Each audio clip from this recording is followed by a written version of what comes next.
Hello players and GMs, I am Reese and welcome to another video by Jetpack7. Several days ago, Wizards of the Coast released another Unearthed Arcana, and since last video went well enough and was received well enough, I figured I would go ahead and do another one.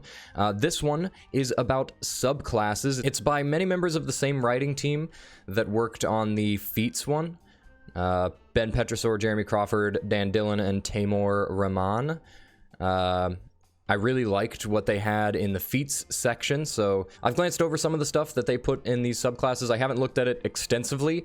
I just wanted to scroll through it, and I saw this section, so I read through this section to make sure that I could understand what was going on before I just make a video and waste 45 minutes staring at a sheet of paper. Before we get started with the video, though, I want to remind you all to please like, comment, subscribe, and share. We just recently hit 1,000 subscribers, and I'm super excited about that, but I would love to see where this channel can grow from here, and every single click and contribution from you all helps us more than you know. So thank you all very much for your support thus far, and everyone who helped us get to 1,000 subscribers. You are the absolute best. But let's go ahead and get into this Unearthed Arcana. This is Subclasses Part 4, and for this one it's actually pretty short. It's only about 2.5 pages long. It looks like we just have two archetypes here. We have a Bard archetype, the College of Spirits, and a Warlock archetype, the Undead Pact of the Undead, right? That's sorry, no, not a pact. It's not a new Warlock pact. It's a new Warlock patron, the Undead. So let's go ahead and take a look at where this starts. Like I said, I did glance at this Bard one a little bit, but I didn't read it over extensively. I just wanted to make sure that I had a basic understanding of what these things do, all these guys. But it's actually not super confusing at all. So, to start off, this is called the College of Spirits. Stories of the past are powerful. They hold lessons of history, philosophy, and magic. Bards of the College of Spirits seek the stories of those from beyond the material plane. Using gaming sets, they reach out to hear their stories, but the bards have no control over what story they find. That's pretty interesting. We haven't had anything like this, really. This seems like kind of a bard that can reach into maybe the afterlife. It's the College of Spirits, so I would assume that they can, and based on some of these, it seems like that is the case. At 3rd level, you can reach out to the spirits to guide you and others. You learn the guidance cantrip, which doesn't count against the number of bard cantrips you know. For you, it has a range of 60 feet when you cast it. Wow, that's actually really strong. So guidance is generally considered one of the strongest, if not the strongest cantrips in the game, just at base, because you can constantly be giving you or your allies a bonus to whatever check they're going to make. This allows you to cast it. Well, first of all, this allows you to have it in addition to the base number of bard cantrips you have at level 1 or level 3, which I think is 3. I think it's 3 cantrips, so then you can have 4 cantrips, one of them being guidance, and with a range of 60 feet. And I believe, if I'm not mistaken, guidance has a range of touch, usually. So the fact that you can cast it at a range of 60 feet with this Bard archetype is pretty good. And it seems like you get 3 features at 3rd level, which might be a little crazy. Let's see what this one does. Spiritual focus. So this is the 3rd and 6th level one. So it starts off at your 3rd level, and then I think it gets better at 6th level. Let's see. Your practice of contacting spirits can employ special tools. You can use the following objects as a spellcasting focus for your bard spells: a candle, a crystal ball, a talking board, a taraka deck, or a skull. What is a taraka deck? A talking board, which I guess is like a Ouija board, and then a crystal ball or a candle, or a skull. So basically you can use like kind of mystical, like something you'd associate with like a medium, a sort of spiritual medium, as spellcasting focuses. At 6th level, when you cast a bard spell that deals damage or restores hit points through the spiritual focus, roll a d6 and you gain a bonus to 1 roll of the spell equal to the number rolled. And you gain a bonus to 1 roll of the spell equal to the number rolled. Okay, so when you deal damage or hit someone, you can roll an additional d6 and then add that damage or healing to the roll that you rolled. That's fine. Yeah, that's actually not bad. Having this in addition, because this is just a separate thing. Even though you do technically get 3 features at 3rd level, This one doesn't really do anything. It pretty much just says you can use an alternative spellcasting focus, which is mostly for flavor, I think, at that point. And then also at 3rd level, this is the one that I looked at more extensively. Tales from Beyond. You reach out to spirits who tell their tales through you. While you are holding your spiritual focus, you can use a bonus action to expend 1 use of your bardic inspiration and roll on the spirit's tales table using your bardic inspiration die to determine the tale told. Okay, so this is actually interesting. So I didn't read this bit.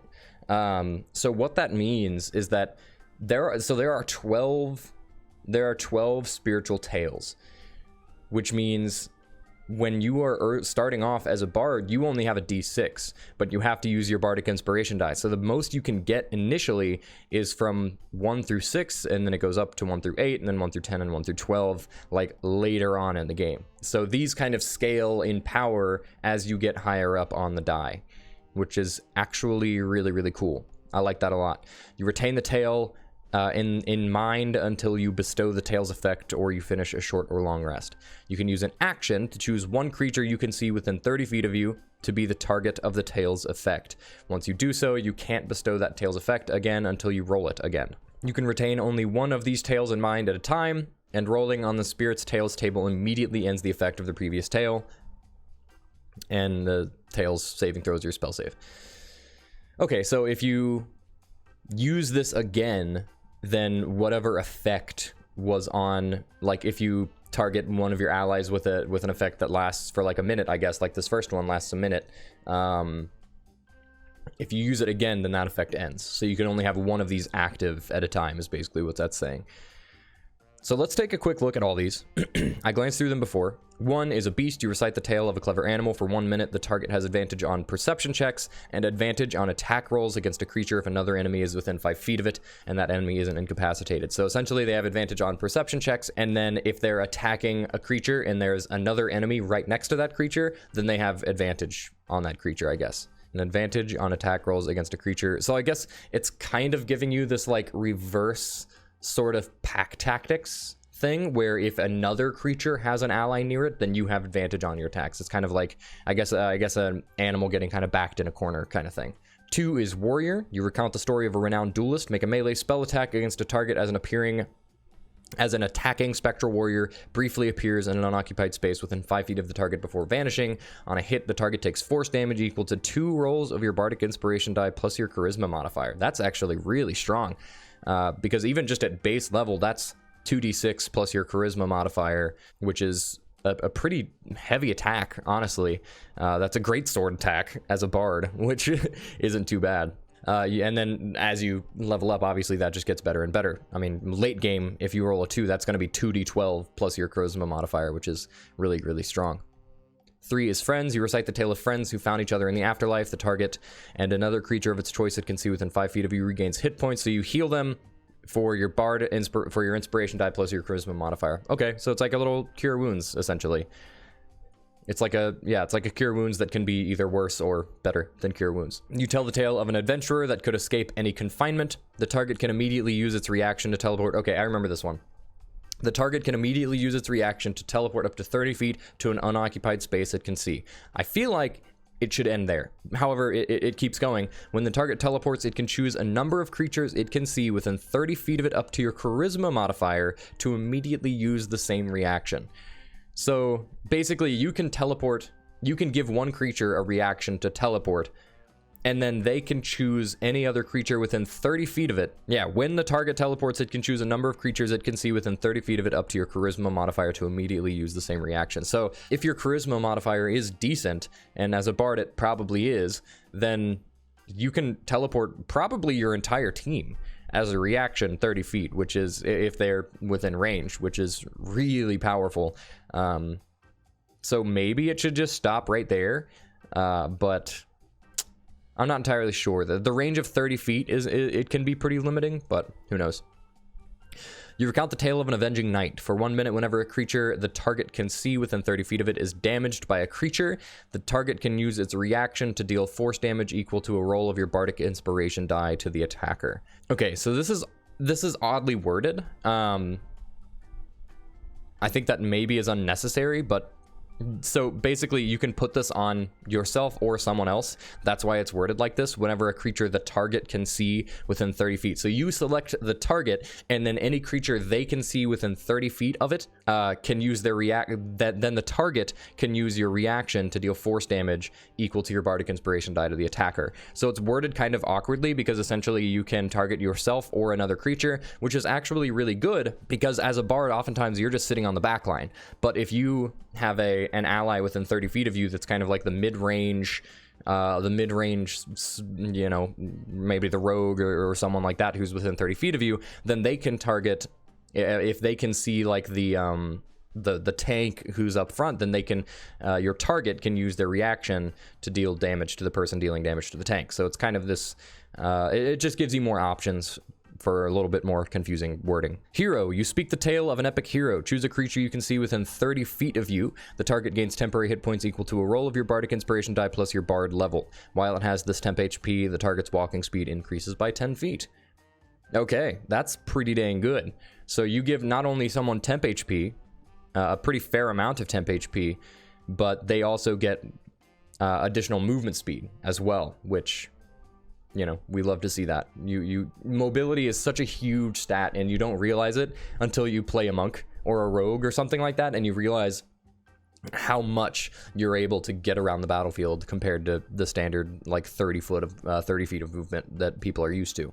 All right, so now we're getting past the initial things that you can do. You're at Fey now. The target must succeed on a wisdom saving throw or become charmed by you until the end of its next turn. The charmed target must use its action to make a melee attack against a creature other than itself that you mentally choose. Must target use its action to make a melee attack. Okay, the target can act normally on its turn if you choose no other creature. It has to use its action to make a melee attack. So that essentially means that it uses its action to make a single melee attack. I don't think this means that they can use their entire attack action if they have multi-attack. I think it just means that their entire action is spent making a single melee attack against a creature. I would assume that they also can move, maybe. I don't know. It kind of sounds like the confusion effect, where they have to make an attack against a target within range, and then if they don't have a target within range, then they just don't do anything. But on this one, it says they can act normally. So, I don't know. I think the wording on that one needs a little bit more clarity. Dark Spirit. You speak a dreadful tale of a slayer in the dark. The target becomes invisible until the end of its next turn or until it hits a creature with an attack. If it hits a creature with an attack during this invisibility, that creature takes necrotic damage equal to a roll of your Bardic Inspiration die and is frightened of the target until the end of its next turn. Okay, so this one actually has like 3 separate effects. First of all, it makes them invisible. Second of all, if they hit with an attack during that invisibility, they take additional damage equal to your Bard Inspiration die. And then there's no save at all, and they're just frightened. So that's actually really potent. That gives you a lot of power. I think maybe there should be a wisdom save involved in that one to avoid the fear effect, because just hitting an attack, one, they're already going to have advantage on the attack because they're invisible, so the attack is probably going to hit, and then it's going to deal extra damage, and then they're going to be afraid of them. So I think that one should have some saving throws involved at the very least.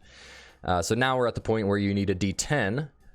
So these are probably going to start getting even more potent. You speak of the deeds of a mighty giant. Each creature of the target's choice that can see within 30 feet of it must make a strength save, taking force damage equal to 2 rolls of your Bardic Inspiration die on a failed save, and is knocked prone. If they succeed, they take half as much damage and aren't knocked prone. Each creature of the target's choice it can see within 30 feet of it. Wow. So if you have an ally within 30 feet, like if you put this on your tank, then they can cause every creature they can see within 30 feet, no limited number, to make a strength saving throw. And then it would deal 2 rolls of your Bardic Inspiration die, which at this point are a D10. So it would deal 2 D10, and they would all get knocked prone if they failed. That's pretty dang strong. If you find yourself in a pretty big battle with a lot of different creatures, that could have a massive effect. Again, I think a lot of the balance of these, they are strong, but it has to land on them to be strong. So some of these are a little bit, maybe a tiny bit overtuned seeming, but if you don't roll it, then you don't get the effect. So it's not as strong. It's kind of balanced by the randomization. It kind of takes a video game balancing route just by balancing it with randomization, which can be problematic, but hey, that's the design philosophy that they're taking. You breathe a poem of a wrathful dragon. The target magically spews fire from their mouth in a 30-foot cone. Each creature in that area must make a dexterity saving throw, taking fire damage equal to 3 rolls of your bardic inspiration die on a failed save, or half as much damage on a successful one. That's not bad. 30-foot cone. I almost feel like I'd like to see more damage, because a bard, to have a D10 inspiration die, yeah, so to have a D10 inspiration die, you have to be 10th level. So at 10th level, dealing 3d10 in a 30-foot cone isn't bad, but I almost wouldn't want to use my action on this, because there are spells that can deal more damage than that in a larger radius at that point in time. I guess you just have 4th level spells at that point. So I don't know. I don't hate this. I guess as a bard, you don't have as many heavy damaging spells unless you took it with magical secrets. At this point, as a bard, at 10th level, you've just gotten magical secrets, so you could have taken a heavier damage spell, but I don't know. If you're going this class, you probably didn't take Fireball or Lightning Bolt. I feel like you're probably more focused on like support, so that's fine. Yeah, I don't hate that one. Maybe a little bit more damage, but I think 3d10 up to then 3d12 eventually is not bad. Celestial. You speak of the exalted deeds of a Celestial. The target regains hit points equal to 2 rolls of your bardic inspiration die plus your bard level, and you end 1 disease or a condition from the following list affecting the target. Blinded, deafened, paralyzed, petrified. That's crazy. So you can clear them of blinded, deafened, paralyzed, petrified, or poisoned, and they regain 2 rolls of your bardic inspiration die plus your bard level. And at this point, you have to have a d12. So that is, I think you have to be 15th level for your d12. Yeah, so you get a d12 inspiration die at 15th level as a bard, which means you are healing them for 2d12 plus 15. So that's actually insane. That is a huge heal. 2d12 plus 15, and you can end 1 disease or condition. And those are some really... You can end petrified with this. That's really strong. Yeah, I like that one a lot. Granted, it's at 15th level, so it's not... I don't think that's OP, and again, you have to roll an 11 on a d12, so it's a very specific set of circumstances that have to happen for this to work out, but... If you do roll it, you're saving the freaking day. You utter an incomprehensible fable from a being beyond the stars. Choose a creature you can see within 30 feet of you. The target must make an intelligence saving throw or take psychic damage equal to 3 rolls of your bardic inspiration die, and the target is unable to speak any language for 1 minute. Ooh. So you're kind of reaching into the far realms at this point. That's big. So for one, they take a good amount of psychic damage at that point, 3d12, but unable to speak any language for 1 minute means they also can't cast any spells that require verbal components. So you can likely just silence a creature and for a minute, and there's no... Once they've failed that save, it's just a full minute. They can't speak. That's actually completely debilitating. If someone did this to one of my bosses, I'd be so pissed. But yeah, that's really strong. Overall, I don't hate these. I don't hate this feature. I think it's a little long-winded. I don't really know. It feels fun and exciting, but I'd like to see... I'm looking forward to seeing the final product of this one, because I think it has a lot of cool effects, and I think I would enjoy playing it just because I love playing like randomized classes that rely on kind of chaos to do what they're meant to do. But yeah, I think I do like this one. At 6th level, you gain insights into magic. You can conduct an hour-long ritual channeling spirits using your spiritual focus, which can be done during a short or long rest. You can conduct the ritual with a number of creatures equal to your proficiency bonus. At the end of the ritual, you temporarily learn 1 spell of your choice from any class. The spell must be of a level equal to the number of creatures that conducted the ritual or less. The spell must be of a level you can cast, and it must be in the school of divination or necromancy. Okay, so they're narrowing it down quite a bit. The chosen spell counts as a bard spell for you. but doesn't count against the number of bard spells you know. Once you perform the ritual, you can't do so again until you start a long rest, and you know the chosen spell until you start a long rest. So once you start taking a long rest, you unlearn the spell. Okay, so you can learn any necromancy or any divination spell from any class up to potentially 6th level, I guess, because it has to be equal to your proficiency bonus. Wow, okay, that's really interesting. That's a fascinating mechanic. I really like that. It's kind of a version of Magical Secrets in a way. It's a less potent version of Magical Secrets, which I'm glad for, because I think the lore bard kind of has that, you know, they have that market cornered. So the spirit bard being able to do something similar to that feels appropriate without kind of stepping on the toes of the lore bard at all. I like that a lot. Mystical Connection. Your connection to the spirits has become semi-permanent. Whenever you use your Tales from Beyond feature, you can roll a d6 and use it instead of expand. Okay, so this is basically a lot of the bard features. A lot of the bard colleges get something like this.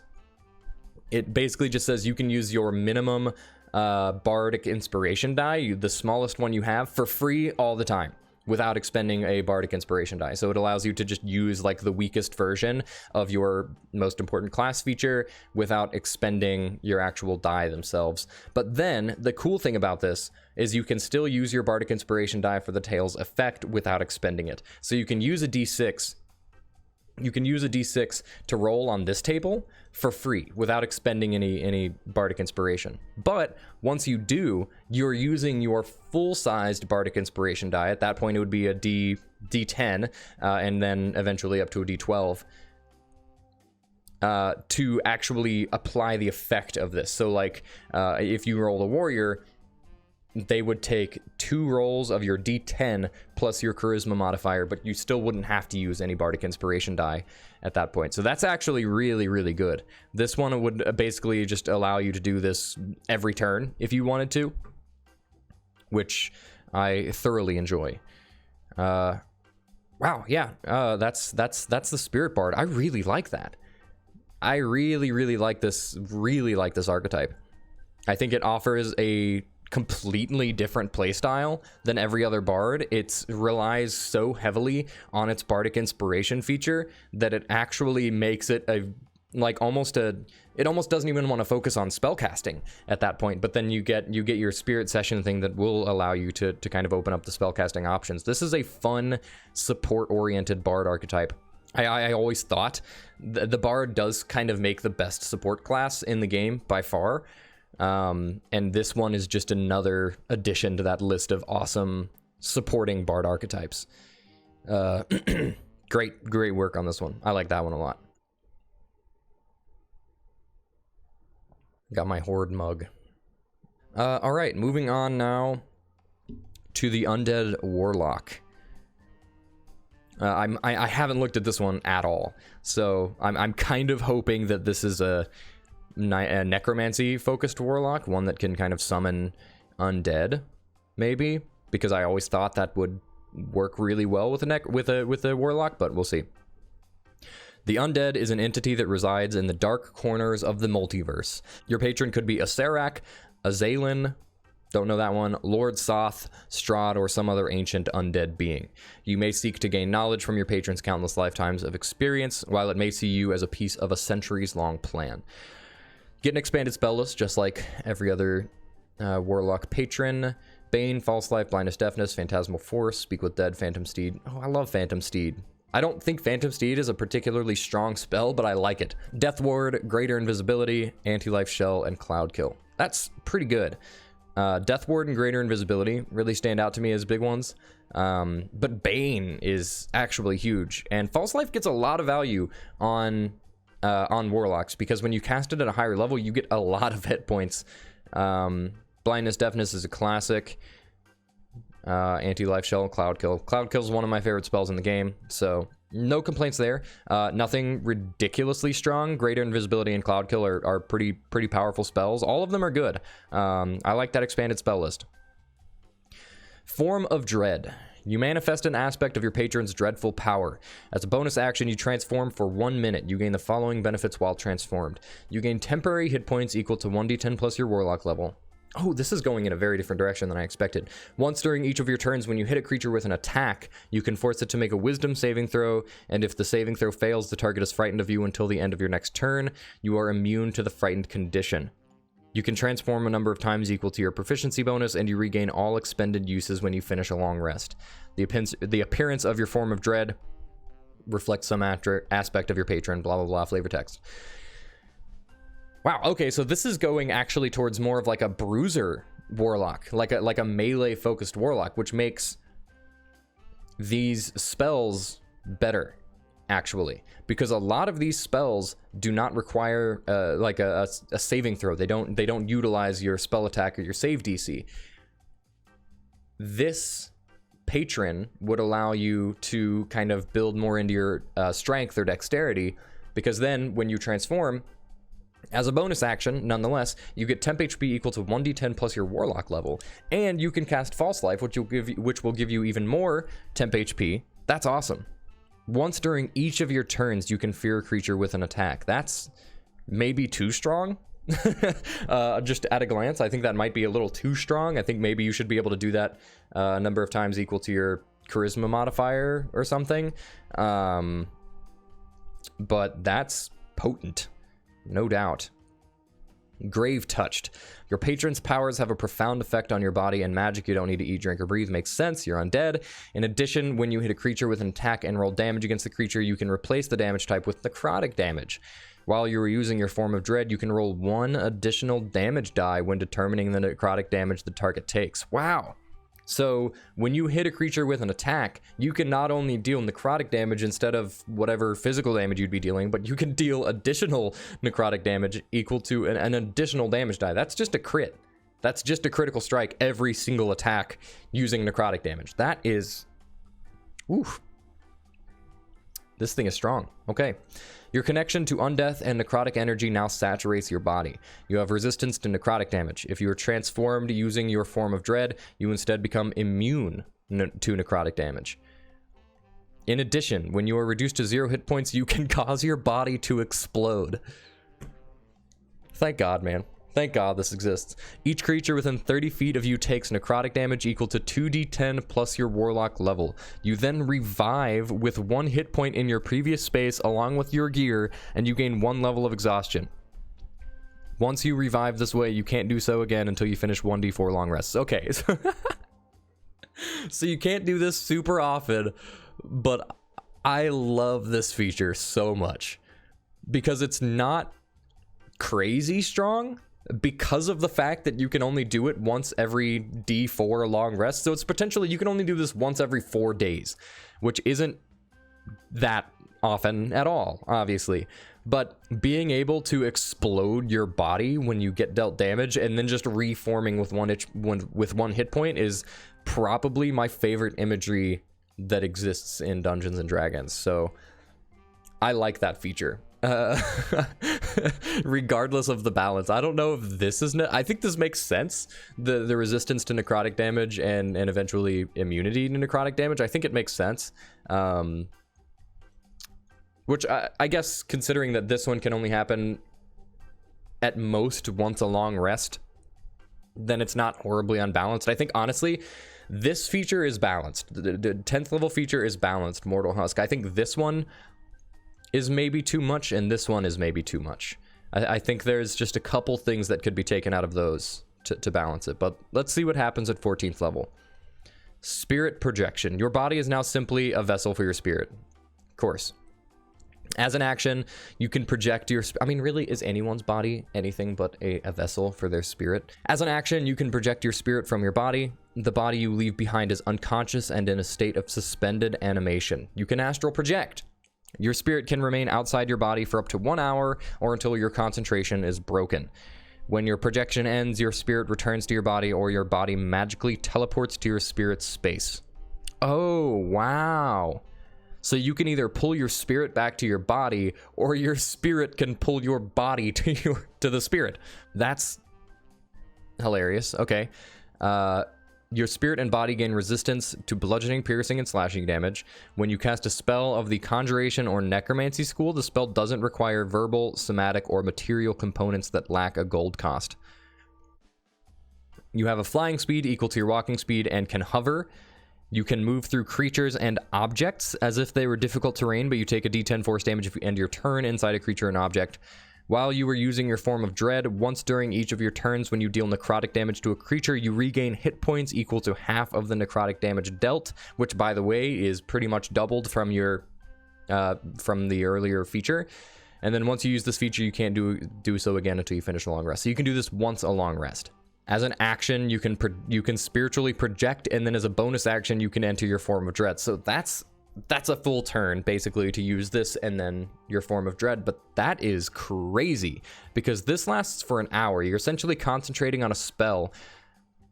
You could do this and then just, like, dive into a dungeon, and then when you're about to die, you can just pull your spirit back to your body and then not be in danger anymore. That is really powerful. Granted, you can only do it once a long rest, and it's 14th level, so it's not horrendously overpowered, but I think there's a couple things that they can pull off of this Warlock pact that would make it a little bit more reasonable. But just at first glance, this thing is nuts. I love it. Don't get me wrong. I love this pact, or I love this patron. Pretty much across the board, I think all of the features are coming from a really, really fun place. But there might just be a couple things they can pull back from. On first glance, I think maybe limiting this to a number of times equal to your wisdom modifier would immediately make it better. Having advantage on saves against being frightened, I think, would be nice, rather than just being straight up immune to it. Maybe that can be something you gain at a later level, that you are just immune to the frightened condition. And then this one, again, I think it should be limited to a number of times equal to your charisma modifier, maybe. Yeah, this Warlock is really insane, really, really fun, but also I think overtuned by like 25%. Maybe there's a couple things in here that could be taken away, I think, but otherwise I really like these features. Once again, this writing team is really, really killing it, I think. I love the Spirit Bard. I already really want to play both of these, and I've never really wanted to play a Warlock before, but this is one that makes me want to play it quite a bit. With the expanded spell list here, it allows you to focus more on strength and dexterity, so that you can be kind of that bruisery Warlock that you want to be. And then just the fact that the form of dread relies on your proficiency bonus rather than your charisma modifier opens that up even more, which I think is awesome, because that's kind of the base of the class. That's the base feature of the class. So it kind of, without it's not as problematic as the Hexblade, in my opinion, because the Hexblade allows you to attack using your charisma modifier, and so then your spellcasting is also really strong and you can attack really well. So the Hexblade Warlock kind of immediately came in and took the mantle as the strongest Warlock. Spoiler for my subclasses, for my archetypes lists video, but yeah, I think the Hexblade Warlock is really, really potent because of that idea. But this one establishes itself as a melee focused Warlock as well, and I think going into Pact of the Blade would be really, really dope with this one. But you can't use your charisma modifier for your attacks and damage rolls with melee weapons, so then you can actually just build into strength and dexterity and then constitution as well, and then allow your charisma to be kind of a secondary one. So overall, really, really cool. Love these subclasses. Can't wait to see this next book, because they are working out some subclasses. They're working out feats, which means the next book that's coming is going to be a very player content focused book, and I am very excited to get my hands on that one rather than another campaign setting or another module or something like that. So that is the Unearthed Arcana review. Thank you again to this writing team, Ben Pector, Jeremy Crawford, Dan Dillon, and Tamor Rahman. I'm sorry if I'm butchering any of your names, but your work has been really spectacular. I love this stuff, and I cannot wait to play it. Remember to check out on our website the Arsenal, our newest free playtest content kind of thing, much similar to Unearthed Arcana, but for Jetpack 7. Next week's video, I will be ranking the archetypes of the Paladin, so if you want to see that one, be sure to keep an eye out for that. But until then, thank you all very much for watching, and I'll see you around.